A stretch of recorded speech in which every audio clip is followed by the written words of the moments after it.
subconscious is about stopping negative intrusion. Okay, now we get confidence out of people as their default.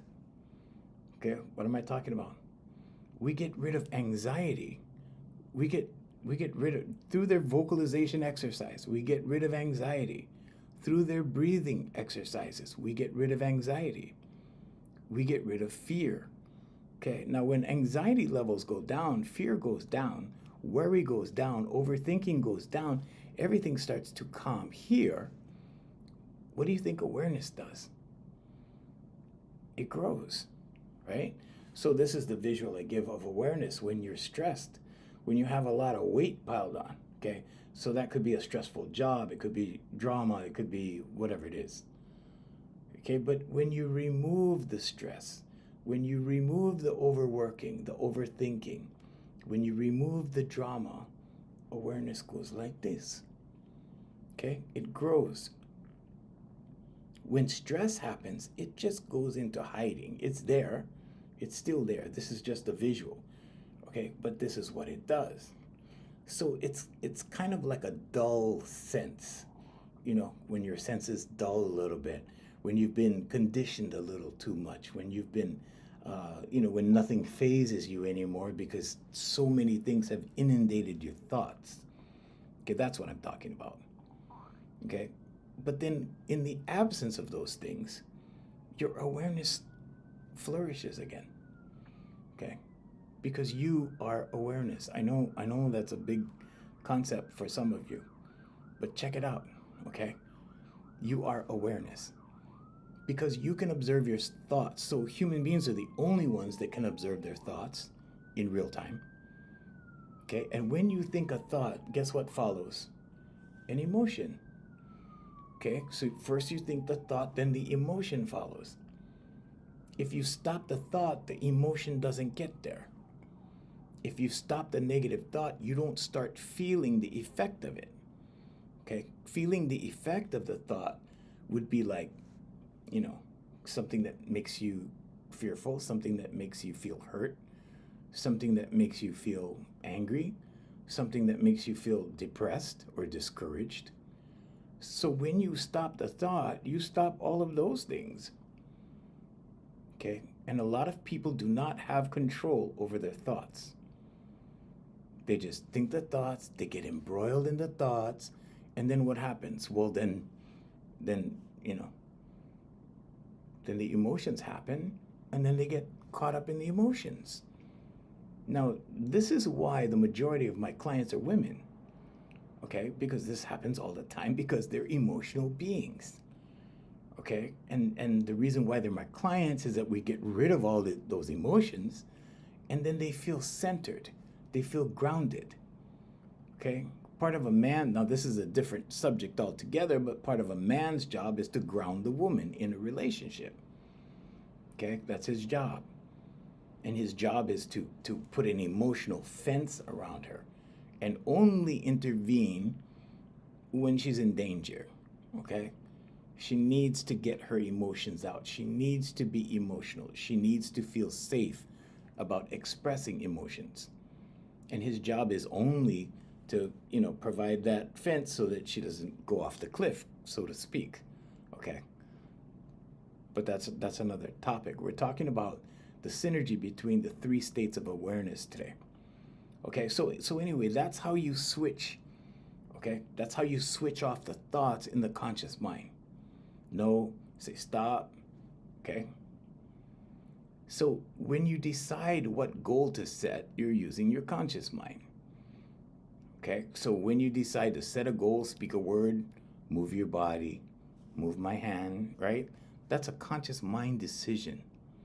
Okay, now subconscious is when those things are memorized. Okay, so if I, move my fingers a certain way, like I play the guitar, so there are certain chords and my hands need to go in a certain way. But those are all, repetitive actions. Those actions were all learned in repetition. The subconscious learns in repetition. The reason why you have a subconscious is so you don't have to learn how to brush your teeth every morning. Okay, without a subconscious, you would have to learn every morning. You would have to learn how to eat every morning. You would have to learn how to drive the car to work every morning. Okay, so you have a subconscious that does that. So 90 to 95% of your actions are all subconscious. If you look at the subconscious tree, okay? Subconscious tree. The roots of the tree are your subconscious. The trunk of the tree is your paradigm. Okay, your paradigm gets built from beliefs in your subconscious. Okay, so whatever your core beliefs are, okay, they structure the trunk of the tree. Okay, the roots of the tree structure the trunk. Okay, and this is your paradigm. Now, people always say, oh, you need a paradigm shift. You need to shift your paradigm. Yeah, that happens. Okay, but humans don't have one paradigm. Okay, you have to understand humans have multiple paradigms. I'll explain a little bit more about that, okay? But anyway, that's your paradigm. Now, the fruits of the tree are your actions. And the actions are formulated from whatever's in your paradigm, which is formed by whatever you believe. Okay, so ultimately, it's what you believe that creates how you act. Okay, your worldview, the way you see things, is your paradigm. Okay, that's your paradigm. Whatever way you act is based upon how you see the world, your understanding of things. And those actions, the fruits of the tree, get you results. If you want to change the results, you need to change the actions. If you want the actions to be long lasting, or let's say you want the results to be consistent over a long period of time, you have to change what you believe. Okay, how do you know what you believe, right? That's a loaded question. Have you ever asked somebody what they believe? They'll say, about what? And then you'll have to break it down, right? Because humans have many beliefs. We have many beliefs about every topic there's a belief. That's how complex the human being is. So your subconscious, right? Your subconscious stores all of your memories of all of your actions. Your subconscious is the tree of life. The book of life. Sorry, it's a book of life. Could be called the tree of life, but yeah. It's your memories. Everything you've ever done, everything you've ever smelled, all of your senses. It's a culmination of all of your senses. So everything that you've ever experienced is in your subconscious. If you try real hard to remember somebody from, let's say, I don't know, second grade, first grade, if you try really, really hard, okay, you may not be able to remember it right there on the spot, but then you could be cooking dinner one day, or you could be working on something in the garage one day, and then it hits you. And you go, oh yeah, first grade, whatever, and you'll get the answer. So sometimes the answers don't come like this, okay? Sometimes they don't come to you right away. So you think you have a bad memory. You don't have a bad memory. You just need to focus. You need to concentrate. When you concentrate, you will get the answer. When you ask your subconscious, you will get the answer. The answer of anything you've ever witnessed, anything that's ever happened to you, anything you've ever been a part of. Because that's how the subconscious works. Okay? That's exactly how it works. So that's the book of life. So when they say in the Bible, they say it that way. In other holy books, they say it in different ways. But that's the book of life for you, your subconscious. There's a record of everything there. Everything you've ever done. Okay? So this is not a judgment thing. Okay? Don't get this confused with a judgment kind of thing. This is not about right or wrong, because you can do right with it, you can do wrong with it. It's up to you what you do. But the results you get, right? If you do something right or you do something good, you're not going to get bad results. If you have good intentions, okay? Intentions, what do intentions mean? Well, they mean I intend to do whatever. It doesn't mean you do that. Your intentions are good. Maybe, it turned out bad, but your intentions were good. Okay? And intentions do count. But not every intention results in positive action. Okay? Because maybe you intended to do something one way, but it didn't really turn out that way, right? Those things happen, right? So good people do bad things. Bad people do good things too. Okay? Just to be fair about the whole process. But when you do something, when you commit a positive action, you don't get a negative result. Intention and action are two different things, right? So intention, you intend to do something. Action, you did something. Okay? There's no such thing as putting forth a positive action and getting a negative reaction. It doesn't happen. It does not happen. Hey, Rock Painting Mama. Hello again. How you doing? Nice to see you again. So anyway, let's go. Hi Jay, I just saw you up there. So let's go back now, okay, to the subconscious. So 90 to 95% of your daily lives are on autopilot. Sure, you handle different details daily, right? Different things happen. Okay. Oh, thank you. Thank you, Rock Painting Mama. Thank you very much. Hey, Gabby. How you doing, Gabby? So different things happen during the day. Okay? But tying your shoes, right? Subconscious. Brushing your teeth, subconscious. Getting in the car and driving somewhere, subconscious. Making decisions, subconscious. The kinds of food that you eat, okay? Like when you get a habit of something, okay? I always talk about the cookie habit because it's easy for me to reiterate. Okay, so here's the cookie habit. You're at a party and you try the cookies. And you go, wow, this is a good cookie. Can I have another one? They say, sure, help yourself. You have another cookie, right? Pretty soon, like, wow, these are good cookies. And then you ask the host, you said, where do you get these cookies? And they say, oh, we get them at Costco. Oh, that's interesting. Wow, these are good cookies. In a couple of days, you find yourself in Costco holding the bag of cookies. Now you have a cookie habit, okay? You've committed that to your subconscious. So a lot of people think that it takes a lot of repetition to establish a habit in your subconscious. It doesn't. It does not. It does take a significant amount of repetition to keep it in your subconscious.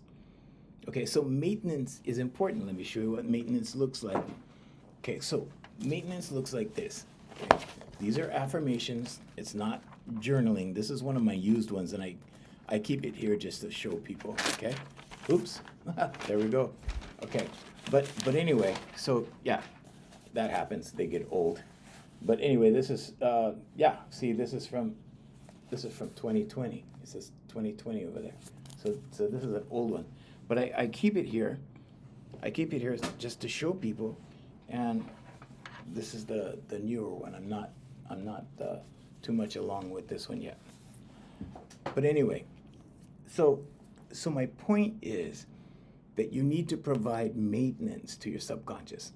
Now, not everybody does it. Why? Because it's a little extra work. Most people just rather live on automatic pilot. Okay, so this is not the majority of people, though. Okay, this is a minority of people, a small sliver of people. Those people are usually executives, are usually successful business people, or people who need to keep up on things, or responsible for other people kind of things. But these are things that you can do that are really, really simple. Okay, affirmations, meditation, vocalization, and visualization. This is not rocket science. Okay, you want to make money? Okay, start writing about it. Start meditating about it. Okay, start voicing it. Start speaking it. Okay, the two things that the subconscious responds to the fastest is audio and visual. Okay, when you're in the bathroom, it recognizes you over everyone else. Okay, your image. Okay, it also responds to your voice over everyone else, which is why I have my clients do mirror work. Okay, mirror work. So the first thing I have my clients do is write 100 positive I ams. So try that. It will change. It will change your mood. It will make you more confident. Write 100 I ams. I am kind. I am generous. I am loving. I am, okay, keep going till you get to 100. Okay, I'm a good father. I'm a good mother. I'm a good sister. I'm a good auntie. I'm a good uncle. I'm a good cousin. Okay, all of those things. But do 100 of them. Okay, after you get to 100, take your list. Okay, walk in your bathroom, hopefully when nobody's home. They might think you're crazy. Because some of this stuff is crazy, okay? But it works. If it works, who cares if it's crazy, okay?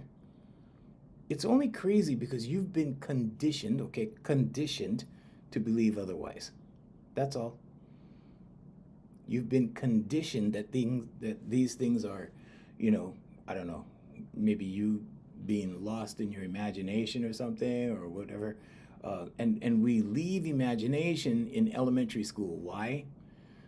Because we're told it's immature and we need to grow up. Look at all the grown-ups and all the problems they have, and look how easily children manifest things. That ought to tell you everything, okay? So what do you do with the list? You go and you read it to yourself in the bathroom. And you look yourself in the eye when you read the line out loud. Okay, so you go into the bathroom, you look straight into the mirror, and you go, I am generous. Look at the next one. I am kind. Look at the next one. I am a loyal father, or whatever it is. Okay? Whatever it is you wrote down. But make a list of 100. Now, if you do this, okay, here's the effort part. Okay, you got to put a little effort in this, okay? Because you have to do it more than once. You have to do it to get it into your subconscious, okay? But if you do that for 1 week, for 7 days, you're going to feel the shift. You're going to feel better. When you feel better, guess what? You act better. Okay, when you feel better, you have raised your vibration. When you raise your vibration, you start attracting better things into your life. Why? Because things that are conducive to your vibe or your vibration or your, let's say it another way, your emotional state will start coming into your life. Okay, so love cannot exist where anger is. It cannot. Okay, love cannot exist where fear is, and vice versa. Okay, happiness cannot exist where fear is, or vice versa. If you're fearful, if you're angry, if you're frustrated, you cannot attract good people into your life. You cannot attract good things into your life. So why am I talking about this with the subconscious? Because the subconscious learns how to be fearful. The subconscious learns how to have a negative attitude. Okay, everything about your attitude is subconscious. It learned all of that.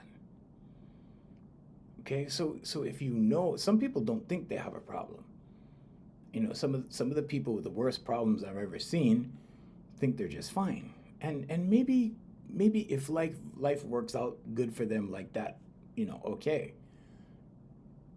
But if you realize that you have something to work on, in other words, like you go, well, I wish I was a little bit more open with people. I wish I was a little bit more friendly to people. You can fix it through your subconscious. Affirmations, meditation, vocalization, and visualization. Okay, that visualization word is always a tough one for me. But yeah, those 4 pillars. Okay, I'm not here to sell you anything. I'm not here to sell you packages or courses or anything like that. I'm here to give. Okay, so write it down. This is very important to learn. You won't have to go to therapy for these things if you condition your mind. Okay? If you have a real medical issue, if you have a real problem, then yeah, of course, therapy is there for a reason. Okay? People just go to therapy for therapy. People just go to therapy to have somebody to talk to sometimes. Okay? So what I'm saying is sometimes it's not always that serious. I had this girl, and I did not know that a therapist that knew me referred her to me, right? So she came to me. It was kind of funny because she stayed with me for about 9 months total, I think. Right around the 6th month, I said, "Oh, say hello to so and so for me," right? And she said, "Oh, I stopped seeing him when I came to you," and I was like, "Oh, what a compliment." But see, she took responsibility for herself. She started doing it herself. She started fixing her thoughts herself because you can adjust it yourself. Developing a strong mind is very, very possible. Okay, I was forced to do that. I was forced to do that because there were so many people that, let's say, for lack of a better term, that were against me, that I had to be mentally strong. So it was actually a good lesson for me.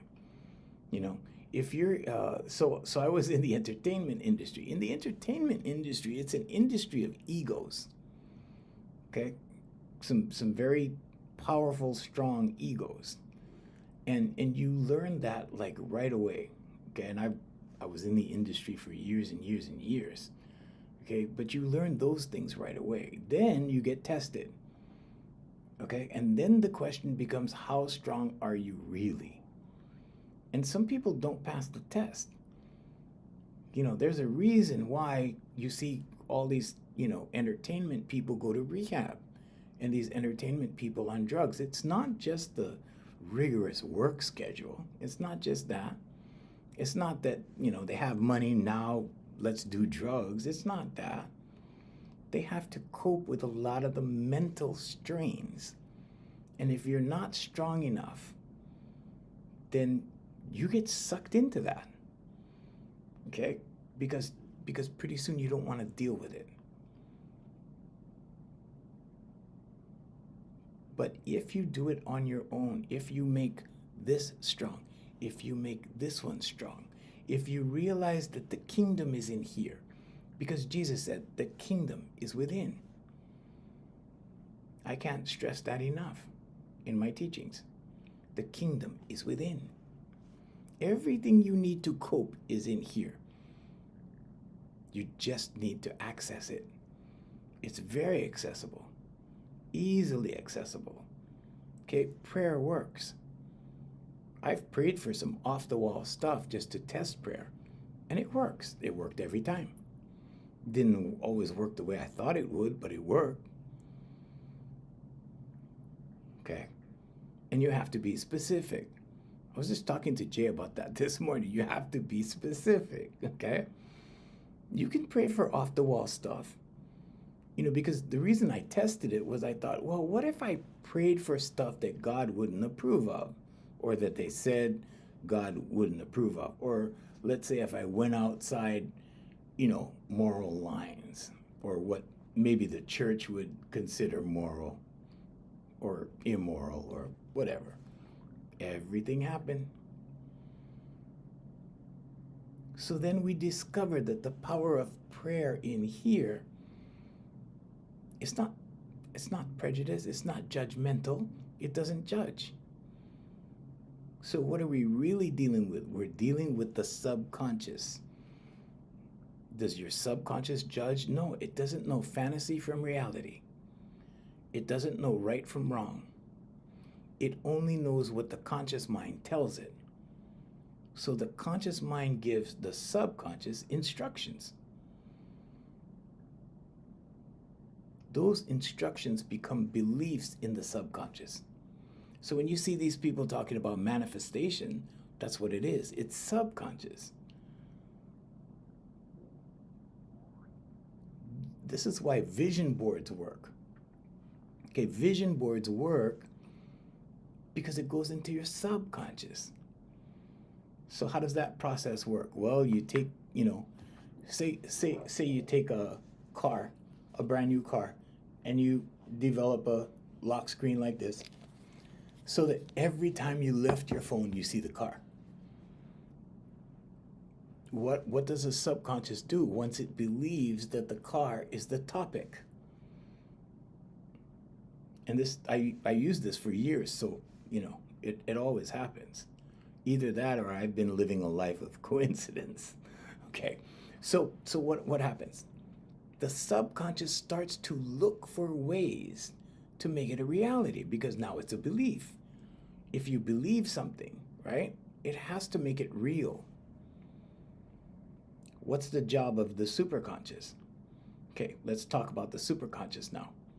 So the superconscious is the source. Think of it as the intuitive higher self.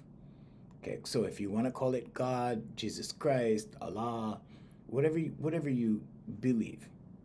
I'm not here to tell you what to believe. I'm not here pushing any belief system or anything like that. I'm here talking about the 3 states of awareness that you have in you. One of them is superconscious, or let's say the link to a higher self, however you believe that to be. It's the realm of inspiration, creativity, okay, intuition, synchronicity, and guidance beyond logic. Guidance beyond logic. Yeah, I've received so much guidance beyond logic. It's not even funny. Okay, so I'm here to tell you to trust your crazy ideas. Trust your crazy ideas. There was a time where I would dismiss a lot of my own ideas in my 20s until I learned not to do it. So I'd get an idea, oh, maybe I'll do this, and then I would think about it, right? So where do you think about it? Right hemisphere or left hemisphere? Left hemisphere, your logic, okay? But the left hemisphere of your brain will slowly rationalize your dreams away. Where do you get the thought from, the creative thought from? You get it from the right hemisphere. This is why Jesus sits at the right hand of the Father, not the left. Why is that? Because that's where you get intuitive thought from, the right hemisphere of the brain. This is why in the Bible, Jesus said, cast your net to the right side. So they cast the net to the right side, the apostles, right? They cast the net to the right side, and their nets were so heavy with fish, they couldn't even harvest it. They couldn't even pull it up. But they weren't catching anything when they cast it to the left side. So Jesus said, cast to the right. Okay, symbolically or esoterically, okay, it's talking about abundance. And it's talking about the fact that when you use the right brain, when you use the right hemisphere of your brain, when you rely more on your creativity, on your intuitive thought, okay, on your guidance beyond logic, okay, this is why it's that network that we plug into. Okay, so the creative, there's a creative, so that would be, your intuitive thought about, let's say, inventions. A lot of inventors have done this. They've tapped into what they call infinite intelligence through the right hemisphere of the brain, the creative part. And they start getting details, some of them in their sleep, in their dreams, and they write it down. When they wake up, they write it down. And then it ends up working. Now, how does that happen? Because the superconscious is the network. Okay, so the conscious mind is the operating system. The subconscious is the hard drive where the programs are stored. And the superconscious is the network we're all plugged into. Okay, in here. You're not your body, you're not your name. You're that energy that lives in here. Okay, so there's a spirit in here. And there's a separation between the body and the spirit. It gets pretty deep. Let me check for questions. I thought we had This is so golden. Thank you. Thank you so much. I appreciate that comment. You're telling the truth. This is priceless information. I appreciate you and I love you. Ah, Peabody, I love you too, man. Yes, it is very true. Uh, it's kind of deep for some people that haven't heard about it though. I will admit that. Yeah, I'm just kind of, give me a second, guys. I'm just going through, doing great. Ah, great. I'm glad you're doing great. Okay, let me just go back because I don't want to forget anybody or leave anybody behind. We have a chat going on one of our platforms. We're on 7 platforms every morning from Honolulu, Hawaii.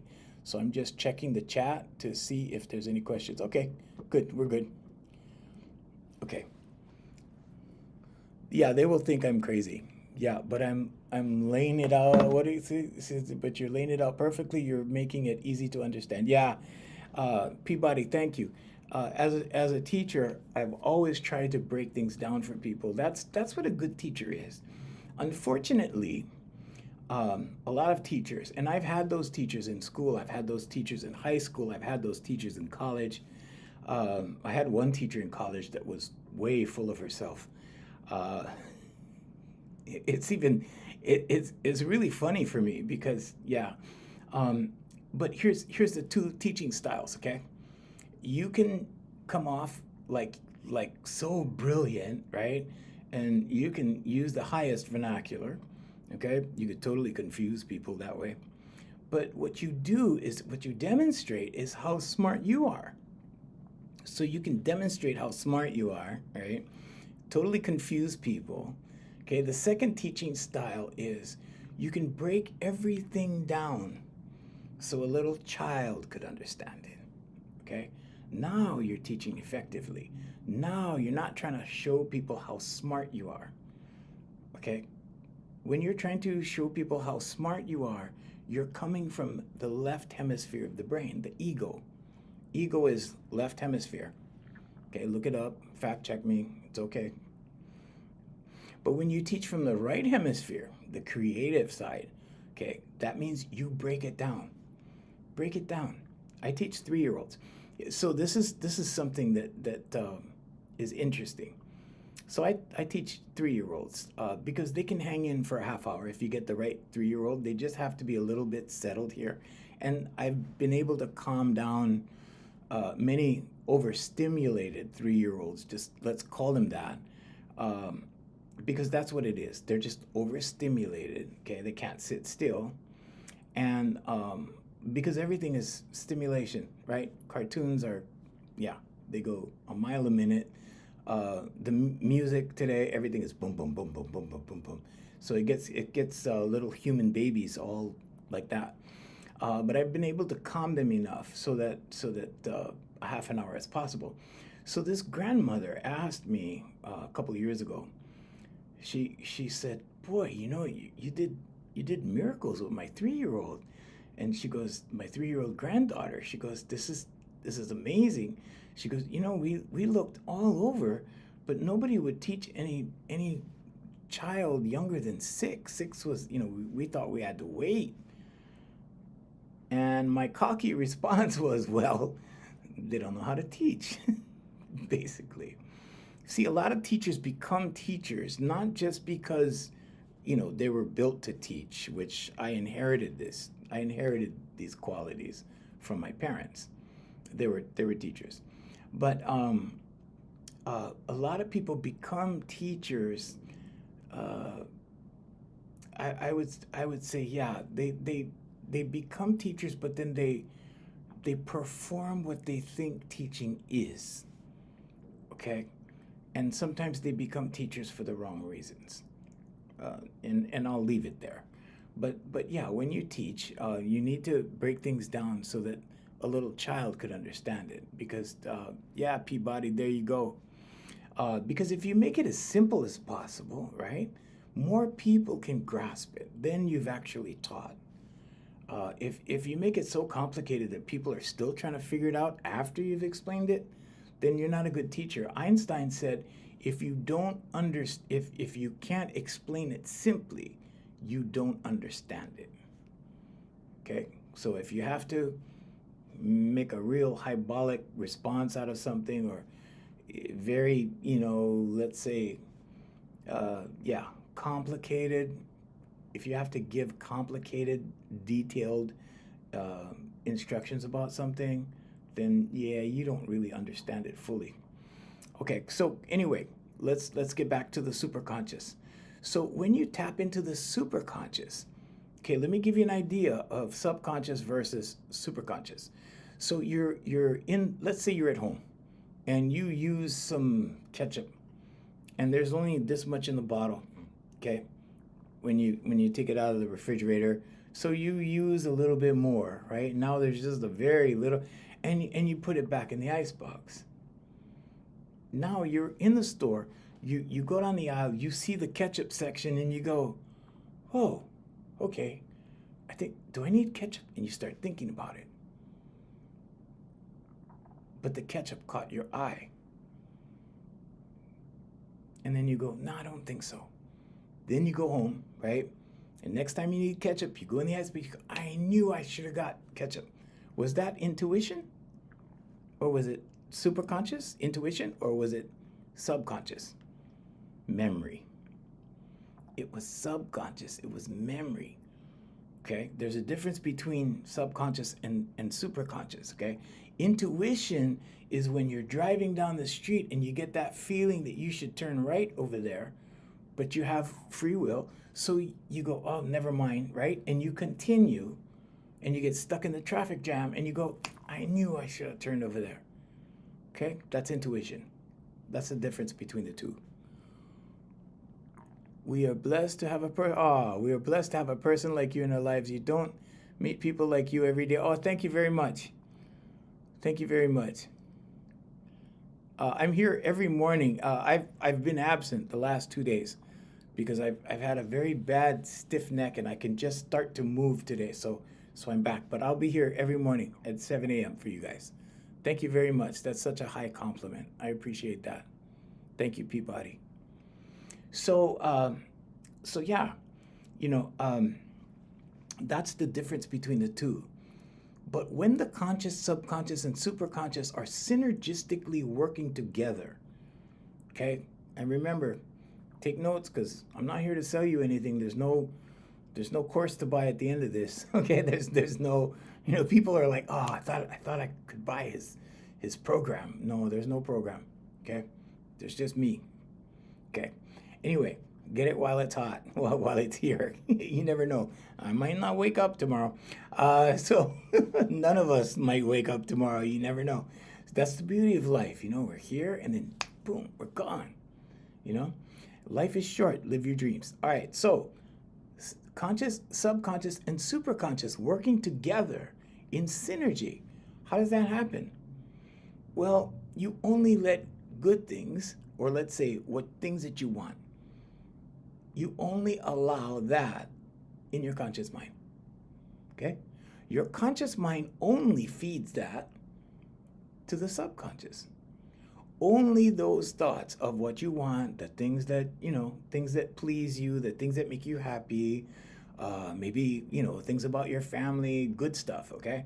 Goes into your subconscious. Now it starts to form the programs in your subconscious, the good habits, the things that you like. Okay, the topics that you want to address in your life.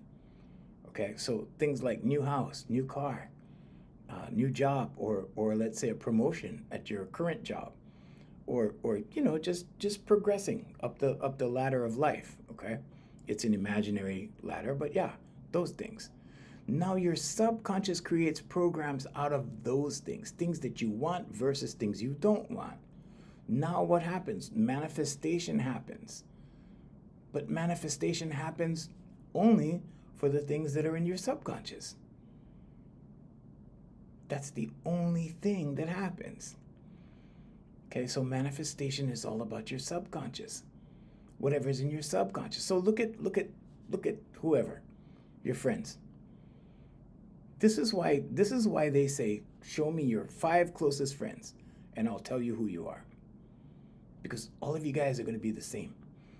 Not literally the same, generally the same. Okay? So look at your friends, look at what you own, look at what you buy, look at what you eat, look at what you, everything, okay? Look at everything. That's what's in your subconscious. Okay, wealthy people, right? We're going to talk about creating wealth on one of these days. Maybe next week during the weekdays when we get more people. But we're going to talk about creating wealth. Okay, creating wealth is not just money. Okay, but we're gonna talk about it, how to put it in your subconscious to live a wealthy life, regardless of how much money you have. Okay, I mean money's part of it, so it'll make you more money. But in your subconscious, if you only let the good stuff in, you're only going to get the good stuff out. You are like a computer. Whatever you allow in is what you turn out. It's what comes out of you. Okay? Or what comes to you. Whatever you put in here, you hold here. Okay? If you can see it in your mind, you can hold it in your hand. Let me give you an example. Okay? Here. Okay, this is a book I wrote years ago. Okay, oops, we're getting a little security check here. Hang on. There we go. Okay, if you can see it in your mind, you can hold it in your hand. This was 2017. Okay, and this is an example. This is to inspire you. This is to show you that you can do it too. This didn't happen because I'm special. You know, okay. Thank you, Jay. Jay is over there. See you tomorrow. Okay. If you can see it in your mind, you can hold it in your hand. Everything that you see in your mind right now is coming to you in your reality. Okay. So if you want it, keep holding it in your mind. If you don't want it, dismiss it immediately, so it doesn't take into your subconscious and become a program. Because if it becomes a program, or let's say it another way, if it becomes a belief, it will show up in your life. Okay? I'm Junior, and Peabody, thank you. Rock Painting Mama, thank you very much. Peabody, thank you. Jay, thank you for moderating. She's such a good moderator. Love that girl. Okay, so yeah, it's 8 p.m. in Hawaii. We're here at 8 a.m. in Hawaii. We're here at 7 a.m. Every morning. I'm just kind of, yeah, it's been 2 days of medication and rest. So yeah, we'll see you guys again tomorrow morning at 7 a.m. Okay, this is my first time here, and I have studied a lot, and you are saying things I've never heard before. Okay, good. Come tomorrow. I'll tell you a whole bunch of other things you probably never heard. But yeah, I'm glad you've studied a lot though about these things. Yeah. Okay. Yeah. Thank you. All right, you guys. I gotta get going because I have a client in about like 1 minute. So yeah. Love and blessings from Hawaii. I'm not here to sell you anything. There's no sales pitch. Surprise. I know. It's weird. Like, what? He's not trying to sell me